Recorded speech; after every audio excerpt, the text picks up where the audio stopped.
নমস্কার বন্ধুরা, আপনারা দেখছেন লাদাখ সিরিজের ষষ্ঠ সিরিজ। এখানে আমরা পাঞ্জাব থেকে বেরিয়ে আমরা যাচ্ছি কাশ্মীরের উদ্দেশ্যে। আগের ভিডিওগুলো এই ফিফথ সিরিজ অবধি যদি আপনারা না দেখে থাকেন, ডেসক্রিপশন বক্সে আমি লিংক দিয়ে দেবো, আপনারা দেখে নেবেন। আপনারা যে খাবারটা দেখছেন, আমরা সকালবেলা অমৃতসর থেকে বেরিয়ে আমরা এই খাবারগুলো খেয়েছিলাম একটা রেস্টুরেন্টে। খুব সুন্দর খাবার ছিল। এরপর কন্টিনিউ, আর কথা বাড়াবো না, আমরা শুরু করলাম। নমস্কার। তো নমস্কার বন্ধুরা, আজ আমি অমৃতসর থেকে কাশ্মীরের উদ্দেশ্যে বেরিয়ে পড়েছি। এই রোড ট্রিপটা শুধু একটা পথ নয়, এটা যেন ধীরে ধীরে সমতল থেকে পাহাড়ে, গরম থেকে শীতল হাওয়ায়, শহরের ব্যস্ততা থেকে প্রকৃতির নির্জনতায় প্রবেশ করার একটা অসাধারণ অভিজ্ঞতা। আজকের এই ভিডিওতে আপনাদের দেখাবো রাস্তায় চলতে চলতে দেখা সুন্দর দৃশ্য, দুপুরের খাবারের আনন্দ, আর ভারতের দীর্ঘতম highway tunnel Shyamaprasad Mukherjee tunnel পেরিয়ে কাশ্মীরের দরজায় পৌঁছানোর মুহূর্ত।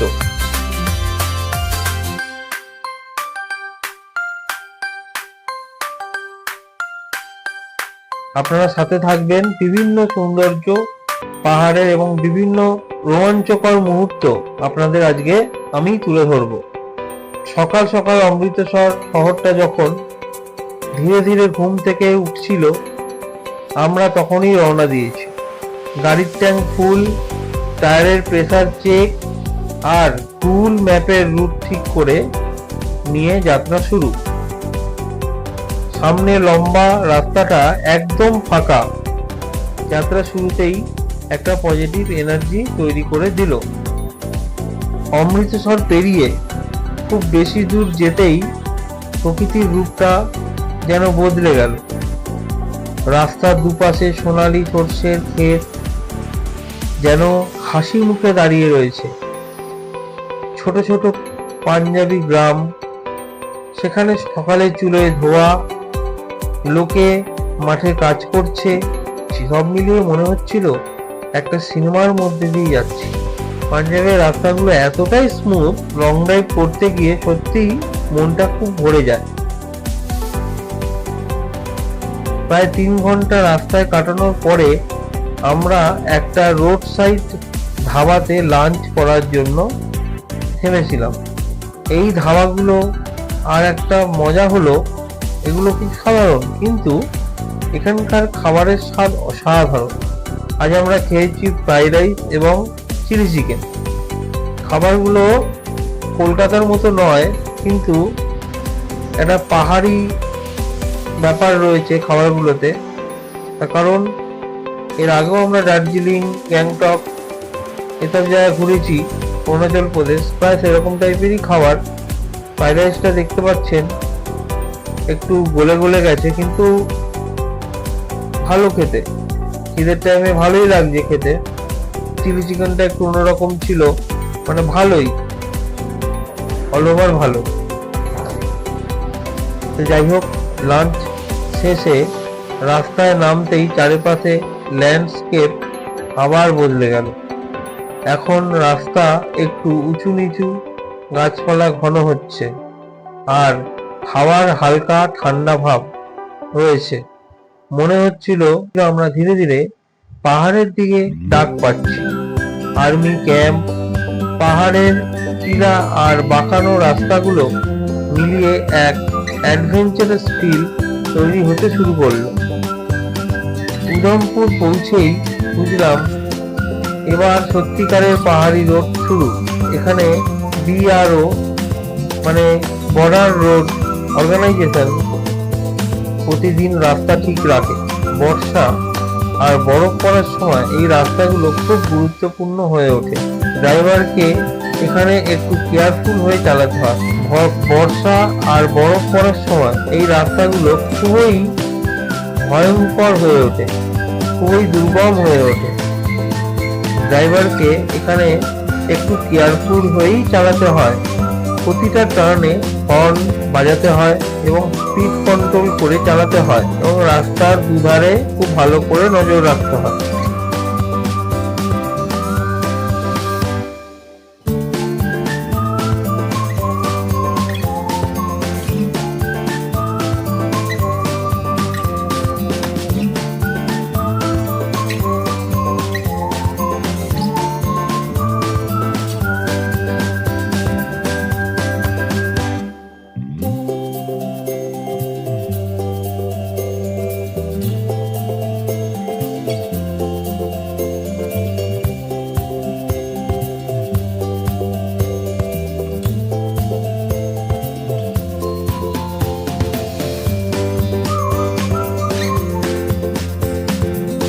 এরপর এসেছে আজকের পুরো রোড ট্রিপটির সব থেকে বড় হাইলাইট, শ্যামাপ্রসাদ মুখার্জি টানেল।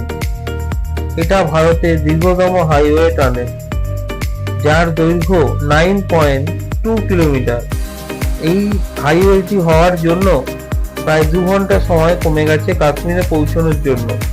এই টানেলটি তৈরি হওয়ার ফলে এখন কাশ্মীরের সঙ্গে যোগাযোগ অনেক স্মুথ হয়ে গেছে। টানেলের ভেতরে একদম modern ventilation system, lighting, emergency exit সবকিছু ওয়ার্ল্ড ক্লাস। টানেলের ভেতর দিয়ে গাড়ি চলতে চলতে একটা আলাদা এক্সাইটমেন্ট তৈরি হয়, যেন অন্ধকারের ভেতর দিয়ে আলোর দিকে এগোচ্ছি। আর হ্যাঁ, টানেলের স্পিড লিমিট 50 থেকে 60 কিলোমিটার অবধি রাখা যেতে পারে, এটা পুরো নিরাপদ ভাবে চালানোর জন্য। এবং একটা গাড়ি থেকে আরেকটা গাড়ি ডিস্টেন্স মেনটেন করে চলতে হবে, যাতে কোনোভাবে দুর্ঘটনা না হয়।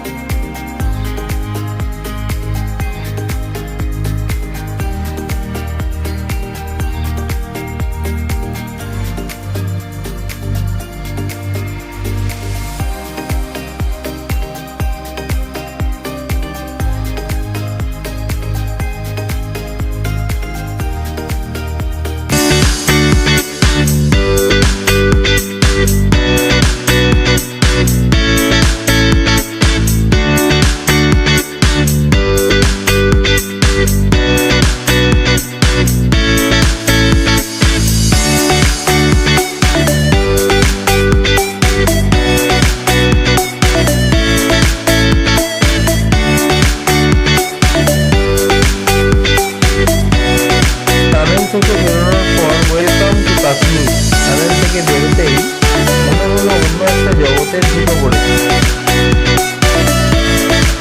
হাওয়া হঠাৎ ঠান্ডা, পাহাড়গুলো আরো খাড়া, আকাশে নরম ধোঁয়ার মতো মেঘ, সব মিলিয়ে যেন কাশ্মীর আমাদের স্বাগত জানালো। রাস্তার পাশে ছোট নদী, দূরে তুষার ঢাকা পাহাড় আর উপত্যকার সবুজ রং হৃদয় ছুঁয়ে গেল। এভাবে ধীরে ধীরে কাশ্মীর ভ্যালির দিকে এগোতে এগোতে দিনের আলো একটু ম্লান হতে শুরু করলো। গাড়ির জানালা দিয়ে আসা ঠান্ডা হাওয়া আর চারপাশে মনোরম দৃশ্য এই যাত্রাকে জীবনের অন্যতম সুন্দর স্মৃতি বানিয়ে দিল। আরেকটা কথা বলে রাখি বন্ধুরা, আপনারা যখন কাশ্মীর যাবেন আপনারা হাতে কিন্তু টাইম নিয়ে বেরোবেন, কারণ আমাদের কিন্তু প্রায় 2 ঘন্টা জ্যামে আমাদের আটকে থাকতে হয়েছে। যার ফলে কাশ্মীরে ঘুরতে গিয়ে তখন আমাদের রাত প্রায় 9টা, সাড়ে 9টা, 10টা, তখন কাশ্মীর কিন্তু পুরো সুনসান যাকে বলে, তখন কিন্তু কেউ বেরোয় না। তখন আমাদের হোটেল খুঁজতে খুবই সমস্যা হয়েছিল। তাই জন্য কাশ্মীরের রুমটা আমরা অতটা ভালো পাই না। হ্যাঁ, যতটা আর একটু আগে গেলে একটু দেখে ঘুরে খোঁজা যেত। কাশ্মীরের রুমটা আমরা অতটা ভালো পাইনি। আমাদের এক একটা রুমের খরচা পড়েছিল, একটা রুম হচ্ছে 5,500 টাকা, আর একটা রুম ছিল 3,500 টাকা। মানে এবার বুঝে দেখুন কতটা কস্টলি ছিল রুমের ভাড়া। তো এই হচ্ছে ব্যাপার। তো আপনারা আগে বেরোনোর চেষ্টা করবেন হাতে সময় নিয়ে, এটা আপনাদের ইনফরমেশন আমি দিয়ে রাখবো। Hi friend,